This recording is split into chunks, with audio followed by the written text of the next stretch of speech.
Hello, everyone. Welcome to Real World English. I'm Emma, and I'm so happy to be here with all of you today. Hi there, I'm Jake. It's a beautiful day, and I'm really excited to talk with all our listeners today. How are you doing, Emma? I'm doing great, Jake. I had a wonderful morning. I woke up early and had a nice breakfast. How about you? How was your day so far? My day has been good, Emma. I took my dog for a walk in the park, and then I had coffee at my favorite cafe. I'm so happy to be here on the show with you and our listeners today. Me too, Jake. And today, we're going to talk about something everyone needs to know, making weekend plans. This is such an important topic for anyone learning English. That's right, Emma. Making plans with friends is a big part of real-world English conversations. And today, we're going to role-play some situations about weekend plans, like going to restaurants, shopping, and local events. Perfect. And we'll speak slowly and clearly so everyone can follow along. We'll also share many useful phrases you can use when making your own plans in English. Let's start our conversation, Emma. Imagine it's Friday afternoon, and we're talking about our weekend plans. Great idea, Jake. Happy Friday. Do you have any plans for this weekend? Hi, Emma. Happy Friday to you, too. No, I don't have any special plans just yet. What about you? Do you have any plans for the weekend? Not really. I'm free all weekend. Maybe we could do something together? That sounds like a good idea. What would you like to do? I'm not sure.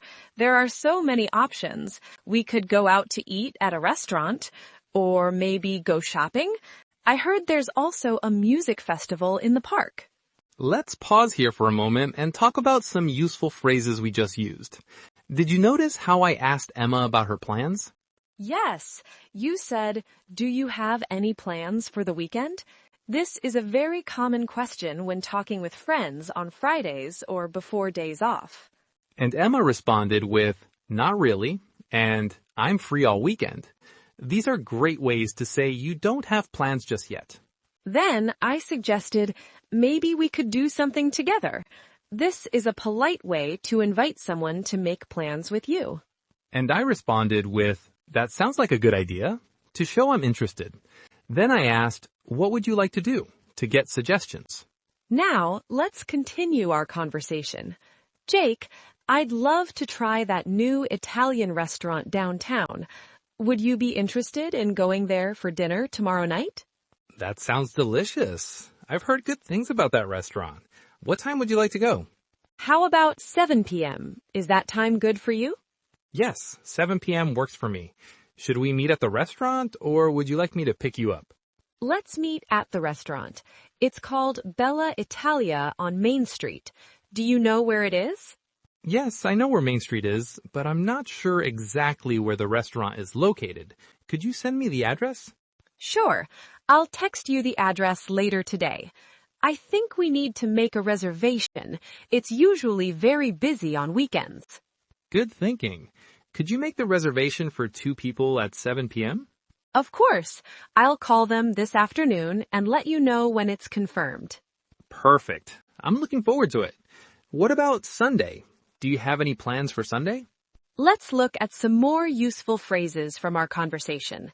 I said, would you be interested in going there? This is a polite way to suggest an activity. And I responded with, that sounds delicious, to show enthusiasm, and then asked, what time would you like to go, to work out the details. We also used phrases like, is that time good for you? And 7 p.m. works for me, to agree on a time. And did you notice how we handled the meeting location? I asked, should we meet at the restaurant, or would you like me to pick you up? Exactly. Now, let's continue our role play and talk about Sunday plans. No, Jake, I don't have any specific plans for Sunday yet. Do you have any ideas? Well, I saw a flyer about a big sale at the new mall. Would you be interested in going to shopping? Shopping sounds fun. What time should we go? The mall opens at 10 a.m. on Sundays. How about we meet at 11 a.m.? That way we can avoid the early morning crowd. 11 a.m. sounds perfect. Where shall we meet? At the main entrance? Yes, the main entrance works for me. There's a coffee shop right there. We could get coffee before we start shopping. That's a great idea. I love starting shopping trips with coffee. I'm looking forward to it. Me too. Oh, and I just remembered, there's a local art festival happening at City Park on Sunday afternoon. After shopping, would you like to check it out? An art festival sounds interesting. What kind of art will be there? The flyer said there will be paintings, sculptures, and handmade crafts from local artists. There will also be food trucks and live music. That sounds wonderful. Yes, let's definitely go to the art festival after shopping. What time does it start? The festival runs from 12 p.m. to 6 p.m. We could probably get there around 2 p.m. after our shopping trip. 2 p.m. sounds good. We can spend a few hours at the mall and then head to the festival. It's going to be a busy but fun Sunday. Let's point out some more useful phrases. When suggesting the shopping trip, I said, would you be interested in going shopping? This is another polite way to make a suggestion. And when discussing times, we used phrases like, how about we meet at 11 a.m.? And 11 a.m. sounds perfect. These are common ways to suggest and agree on times. We also use the phrase, where shall we meet? To decide on a meeting place, and the main entrance works for me. Exactly. Now, let's have a quick discussion about what we might do on Saturday during the day, Jake. That's a good point, Emma. We have plans for Saturday night and Sunday, but what about Saturday during the day? Do you have any suggestions? I actually need to run some errands on Saturday morning. I need to go to the bank and then buy some groceries. But I'm free in the afternoon. How about you? I have a yoga class in the morning at 9 a.m., but I'm free after 11 a.m. Maybe we could have lunch together? Lunch sounds good. There's a new sandwich shop near the park. Would you like to try it? Yes, I'd love to try it. I've heard their sandwiches are amazing. What time would work for you? How about 12:30 p.m.? That gives me time to finish my errands and you'll be done with your yoga class. 12:30 p.m. works perfectly for me. And after lunch, would you like to take a walk in the park if the weather is nice? That's a wonderful idea. A walk in the park would be lovely.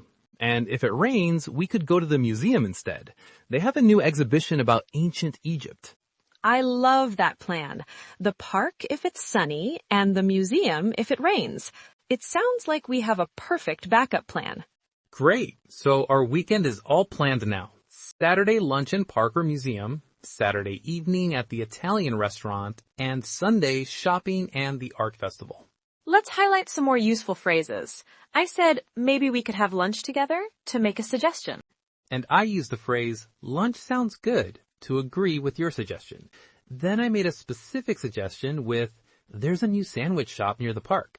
We also used what time would work for you and how about 12:30 p.m. to discuss the timing. And for backup plans, I said, if it rains, we could go to the museum instead. This is a good phrase for offering alternatives. Now let's quickly review all the useful phrases we've learned today for making plans. Do you have any plans for the weekend? I'm free all weekend. Maybe we could do something together? That sounds like a good idea. What would you like to do? Would you be interested in going there? What time would you like to go? Is that time good for you? That time works for me. Should we meet at the restaurant? Could you send me the address? I'll text you the address later. We need to make a reservation. Could you make the reservation? I'll call them and let you know. How about we meet at 11 a.m.? Where shall we meet? That sounds interesting. What kind of art will be there? If it rains, we could go to the museum instead. That's a great list of useful phrases, Emma. Our listeners can use these phrases when making their own plans in English. Absolutely. And remember, everyone, the key to making good plans is being clear about the time, the place, and the activity. Also, it's good to have backup plans like we did with the park or a museum option on Saturday afternoon. That's right, Jake. And now we'd love to hear from our listeners. What are your plans for this weekend? Please share your weekend plans in the comments section below. Yes, we're very interested to know what you'll be doing. Will you go to a restaurant or shopping or maybe to a local event? Please tell us in the comments. And if you have any questions about making plans in English, please feel free to ask us. We're here to help you learn real-world English. That brings us to the end of today's episode of Real World English. Thank you so much for listening. We hope you enjoyed our conversation about making weekend plans. Remember to practice these phrases with your friends in English. And don't forget to subscribe to our channel for more Real World English conversations. We release new episodes every week. Next week, we'll be talking about how to order food at restaurants. It's going to be a delicious episode. Until then, have a wonderful weekend, everyone. Goodbye. Goodbye, and see you next time on Real World English.